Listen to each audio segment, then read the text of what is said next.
తెలుగుదేశం పార్టీకి మావిగన్ కాన్సెప్ట్ భయం పట్టుకుంది. ఏమాత్రం ఆలస్యం చేసినా ఈ అంశం మీద లోతుగా చర్చ జరిగితే ప్రతి ఒక్కరూ ఇది ఒక అద్భుతమైన చాలా తక్కువ ఖర్చుతోనే రాజధాని నిర్మితమయ్యే అవకాశం ఉన్న కాన్సెప్ట్ అని ఎక్కడ నిర్ధారించుకుంటారో, పబ్లిక్ లోనికి అది వెళ్తుందో అన్న ఉద్దేశంతో అలా ప్రగతి జగన్మోహన్ రెడ్డి ఆ మాట అన్న వెంటనే నిమిషాల వ్యవధిలోనే తెలుగుదేశం పార్టీ మొత్తం అటాకింగ్ కు దిగింది. ఎందుకు ఇలా అటాక్ చేస్తూ ఉన్నారంటే ఇదే, ఒకరిని చూసుకొని ఒకరంతా ఇది కరెక్ట్ అంటారేమో అన్న ఉద్దేశంతో అదొక కామెడీ కాన్సెప్ట్ లాగా అందరూ జోకులు వేస్తున్నారు అన్నట్టుగా, సోషల్ మీడియాలో తెలుగుదేశం పార్టీ వాళ్ళని ట్రోల్ చేసి ప్రజలు కూడా ట్రోల్ చేస్తున్నారు అన్నట్టుగా ఒక వాతావరణాన్ని సృష్టించి ఏ ఒక్క మేధావి కానీ ఏ ఒక్క వ్యక్తి కూడా ఈ మావిగాన్ కాన్సెప్ట్ మీద తమలోని నిజమైన అభిప్రాయాన్ని బయటకు వెల్లడించకుండా కట్టడి చేస్తున్నారు.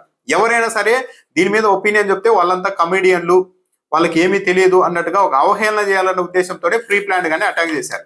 ఇప్పుడు తెలుగుదేశం పార్టీ మాడబూసి శ్రీధర్ గారిని టార్గెట్ చేసింది. ఈయన అందరికీ తెలుసు, న్యాయశాస్త్రంలో ప్రొఫెసర్, కేంద్ర సమాచార కమిషనర్ గా కూడా పనిచేశారు.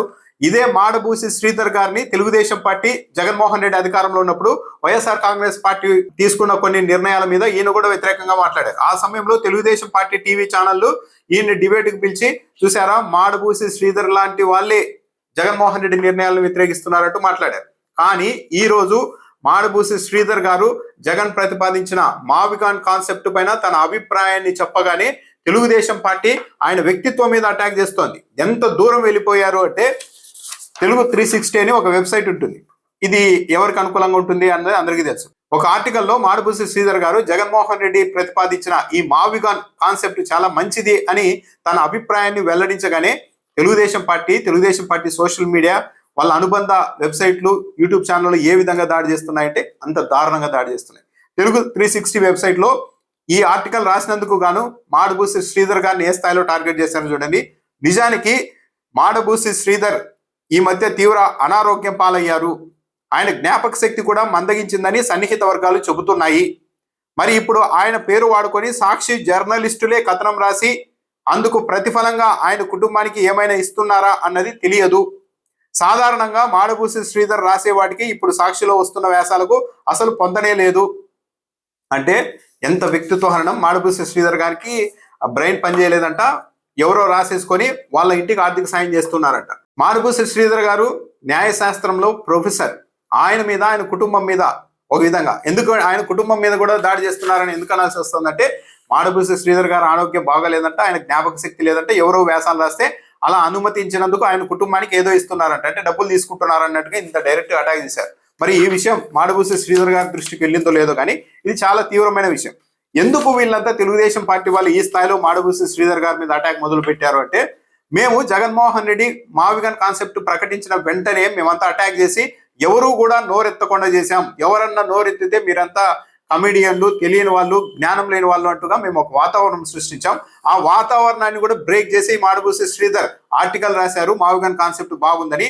మాడబూసి శ్రీధర్ లాంటి వాళ్ళే ధైర్యంగా వచ్చి ఒక మేధావి కాన్సెప్ట్ మంచిది అని చెప్పిన తర్వాత ఇప్పటి వరకు లోన ఇది మంచిది కానీ బయటికి చెప్తే మనల్ని ఏమనుకుంటారు అని సంశయిస్తున్న వాళ్ళంతా ఎక్కడ బయటకు వచ్చి ధైర్యంగా ఈ మావిగాన్ కాన్సెప్ట్ కు మద్దతు పలుకుతారో ఏమో అన్న ఉద్దేశంతో మాడబూసి శ్రీధర్ గారిని ఆయన అనుకూలంగా రాసినందుకు ఆయన మీద ఎలాంటి దాడి చేస్తున్నామో చూడండి. ఇంకెవరెవరైనా సరే వాళ్ళ అభిప్రాయాన్ని దీని మీద వెల్లడిస్తే, మావిగాన్ కాన్సెప్ట్ కు పాజిటివ్ గా మాట్లాడితే వాళ్ళ మీద కూడా ఇలాగే పిచ్చోళ్ళు, జ్ఞాపక శక్తి కోల్పోయిన వ్యక్తుల్లాగా మేము ముద్ర వేస్తామని పరోక్షంగా ప్రత్యక్షంగా దాడి చేసి హెచ్చరిస్తూ ఉన్నారు. మాడబూసి శ్రీధర్ గారు తన ఆర్టికల్లో ఏం రాశారంటే, శూన్యం నుంచి గారిడి వీరుడు ఒక రాజధాని పుట్టించవచ్చు అన్నట్టుగా ఉంది అమరావతి రాజధాని కథ అన్నారు. ప్రభుత్వ పరిపాలనా కేంద్రాలన్నీ ఒకే చోట నిర్మించడం తప్పు అని శివరామకృష్ణన్ కమిటీ చెబితే అది పనికిరాదు. వికేంద్రీకరణ వద్దు, ప్రతి చోట కేంద్రీకరణ, తద్వారా రియల్ ఎస్టేట్ దుకాణాలు అని ఆయన విమర్శించారు. శాసనసభలో అమరావతిని రాజధానిగా పేర్కొంటూ ఆమోదించిన తీర్మానాన్ని శాసన మండలిలో ఎందుకు ప్రవేశపెట్టలేదు అని కూడా మాడబూసి శ్రీధర్ గారు ప్రశ్నించారు. దీనికి సమాధానం లేదు కానీ అటాకింగే. ఎక్కడో ఢిల్లీలో ఉన్న పార్లమెంటుకు పంపే ముందు ఏపీ శాసన వ్యవస్థలో భాగమైన శాసన మండలిలో తీర్మానం ప్రవేశపెట్టకపోవడాన్ని ఎలా అర్థం చేసుకోవాలి అని కూడా శ్రీధర్ ప్రశ్నించారు. అలా ప్రశ్నించడమే తెలుగుదేశం పార్టీ వాళ్ళకు కోపం తెప్పించింది. ఆయన మరి చాలా వివరంగా కూడా చెప్పారు ఎందుకు తాను మావిగన్ కాన్సెప్ట్ ను సమర్థిస్తున్నాము అన్నదానికి. ఒక విధానం ద్వారా, అంటే రాజ్యాంగబద్ధంగా కాకుండా ఒక విధానం ద్వారా ల్యాండ్ పూలింగ్ చేసి అక్కడ రాజధాని నిర్మించాలనుకుంటున్నారు. దీన్ని నిర్మించడానికి లక్షల కోట్లు కుమ్మరించాల్సి ఉంటుందని మాడబూసి శ్రీధర్ గారు అభిప్రాయపడ్డారు. ఉమ్మడి ఆంధ్రప్రదేశ్ రాజధాని హైదరాబాద్లోనే సమస్త అభివృద్ధిని కేంద్రీకరించి మిగతా ప్రాంతాలను నిర్లక్ష్యం చేశారనే విమర్శ కూడా ఉంది. అందుకే జగన్మోహన్ రెడ్డి 3 రాజధానుల ప్రతిపాదన తెచ్చారు. తద్వారా నిధులు, ఉద్యోగాలు, పరిశ్రమలు, అధికారాలు అన్ని వికేంద్రీకరించాలని జగన్మోహన్ రెడ్డి అనుకున్నారు. కానీ అమరావతి మీద ఉన్న భ్రమల కారణంగా భూములు ఇచ్చిన రైతులు కోర్టుల్ని ఆశ్రయించారు. ఏదో కారణంగా విశాఖపట్నం రాజధానిగా వద్దనుకున్నారు. విశాఖ కాకపోతే మావిగన్ పేరుతో మచిలీపట్నం, విజయవాడ, గుంటూరు నగరాలు కలుపుతూ 110 కిలోమీటర్ల కారిడార్ రాజధాని ప్రాంతం అయితే బాగుంటుందన్నది మంచి ప్రతిపాదన. ఈ మావిగన్ కాన్సెప్ట్ను మాడభూషి శ్రీధర్ గారు సమర్థించేసరికి తెలుగుదేశం పార్టీ వాళ్ళకు కోపం వచ్చింది. మచిలీపట్నం వద్ద జగన్ ప్రభుత్వం పోర్టు నిర్మాణం చేపట్టింది. మచిలీపట్నం విజయవాడ గుంటూరు మధ్య 6 వరుసల జాతీయ రహదారులు ఉన్నాయి. విజయవాడ శివార్లలో ఇప్పటికే అంతర్జాతీయ విమానాశ్రయం ఉంది. అమరావతిలో పెట్టే 10% ఖర్చుతోనే ఇక్కడ రాజధాని సాధ్యమవుతుందని చెబుతుంటే వినే వాళ్ళెవరు అంటే జగన్మోహన్ రెడ్డి ఒక మంచి కాన్సెప్ట్ చెప్పారు. చాలా 10% అమౌంట్తోనే అయిపోతుందని చెప్తుంటే దీన్ని వినే వాళ్ళెవరు అని కూడా ఆయన ఆవేదన చెందారు. సో ఇవన్నీ వీళ్ళకి నచ్చలేదు.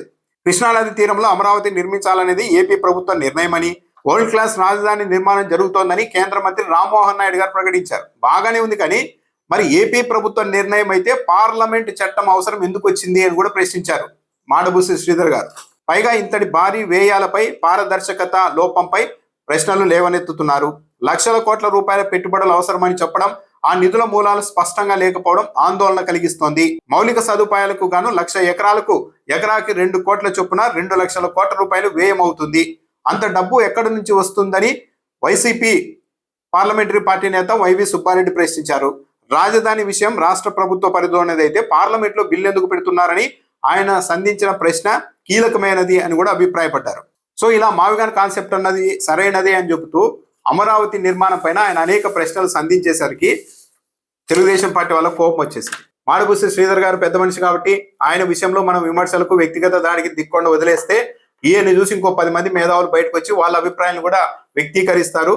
అప్పుడు మొత్తం మావిగన్ కాన్సెప్ట్ అన్నది మంచిది అని పబ్లిక్ లోనికి వెళ్ళిపోతుంది.